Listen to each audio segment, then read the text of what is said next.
बोल गंगा मैया की जय, बोल सत्य सनातन धर्म की जय। पतित पार्वती कालीफल हारिणी मंगलकारी मोक्षदायिनी माँ गंगा मैया का ये पवित्र तीर्थ हर की पहली ब्रह्मकुंड है। श्री रामचरितमानस से बड़ा सुंदर प्रसंग आप श्रवण कर रहे थे। हनुमान जी सीता जी की खोज करके लाए हैं। राम जी ने उनसे पूछा है कि सीता किस प्रकार से लंका में रह रही है, और हनुमान जी ने पूरा संवाद सुनाया। और इन पर तुलसीदास जी कहते हैं कि यह संवाद जासु आवा, रघुपति चरण भगति सोई पावा। ये हनुमान जी का और राम जी का जो संवाद है, ये स्वामी और सेवक का जो संवाद है, जिनके हृदय में ये संवाद आ गया, वही श्री रघुनाथ जी के चरणों की भक्ति को पा गया। मानस के प्रत्येक कांड के अंत में उसकी फलस्तुति दी गई, यानी उसका पाठ करने से क्या फल मिलता है। किंतु यहाँ परंपरा से भिन्न प्रसंग के समापन में भी अलग से फलस्तुति दी गई।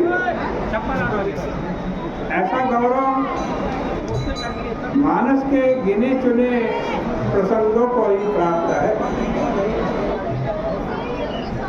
यह संवाद को हृदयंगम कर लेने मात्र से ही प्रभु के चरणों में भक्ति प्राप्त हो जाती।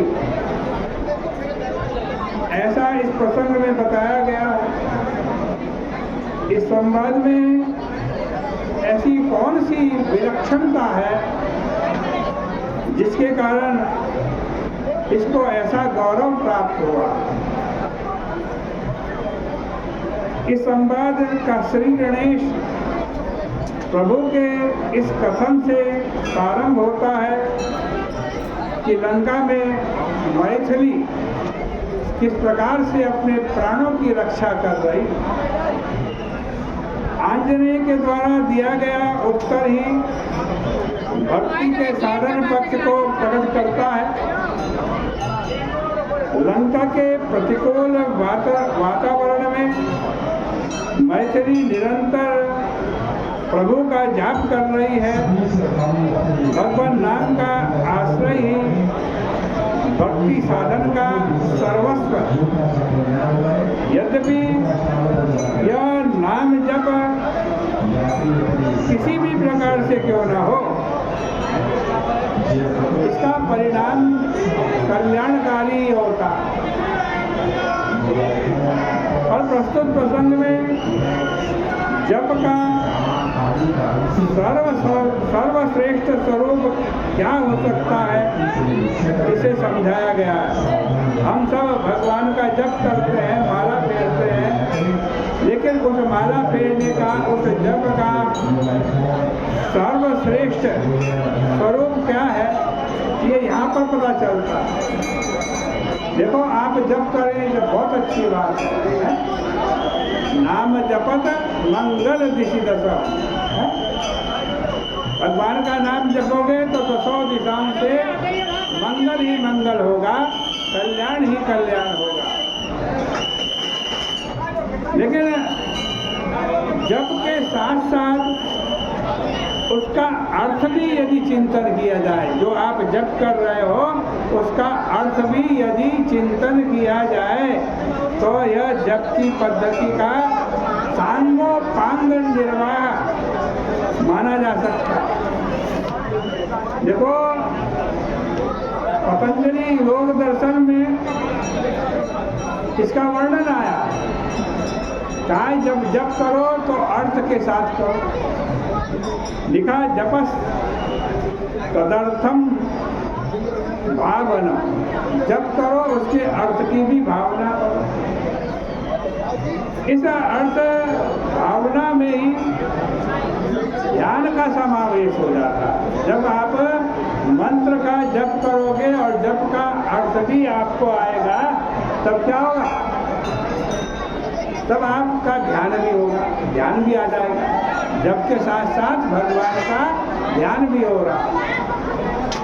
सगुण साकारवादी के लिए नाम का अर्थ है दशरथ नंदन राम का स्वरूप। साधारण जप की प्रक्रिया में केवल हमारी जिह्वा का प्रयोग होता है, हम जपते रहते हैं जीभ से। किंतु जप के साथ ध्यान को सम्मिलित कर लेने पर जिह्वा के साथ साथ मन का भी संयोजन उस जप में एक साथ हो जाता है। जिह्वा लगी है और मन भी लगी। आंजनेय के उत्तर में ध्यान की तुलना कपाट से की गई है और नाम को प्रहरी बताया गया। प्रहरी की नियुक्ति का मुख्य उद्देश्य क्या होता है? सुरक्षा प्रदान करना। उसकी उपस्थिति में कोई बुरा व्यक्ति भीतर नहीं प्रवेश कर सकता। किंतु ऐसे अनेक क्षुद्र जंतु हो सकते हैं जो प्रहरी की दृष्टि बचाकर भीतर घुस जाए। कपाट के द्वारा ही इन जंतुओं को इन जंतुओं से सुरक्षा प्राप्त की जा सकती है। केवल जिह्वा से जब हम करते हैं, जब भगवान का ध्यान करते नहीं, केवल जिह्वा से जप करते हैं, तो ये भ्रम बना रह सकता है कि मन की संधि से शूद्र असद विचार हमारे अंतःकरण में प्रविष्ट न हो जाए। जप के साथ साथ ध्यान का आश्रय ले लेने पर साधक इस भय से मुक्त हो जाता है। मन की एकाग्रता के लिए दृष्टि को भी आज स्थान विशेष में केंद्रित होना चाहिए। हम जप कर रहे हैं और जप के साथ साथ उस जप का अर्थ भी हम अर्थ सहित जप कर रहे हैं, लेकिन हमारी दृष्टि दुनिया को देख रही है, संसार को देख रही है, तब भी वो जप खंडित हो गया। तो इसी का संकेत सीता जी लंका में बैठी हुई राम जी का जप तो कर रही हैं, लेकिन राम जी का ध्यान भी कर रही हैं। और फिर लिखा है उनकी नेत्र कहाँ है, लोचन कहाँ है, तो नोचन निजपत जंत्रिका, उनके नेत्र अपने पैरों को देख रहे हैं। क्यों देख रहे हैं? इस तरह संवाद के प्रथम भाग में ही साधना का सांगोपांग विशेषण प्राप्त हो जाता है।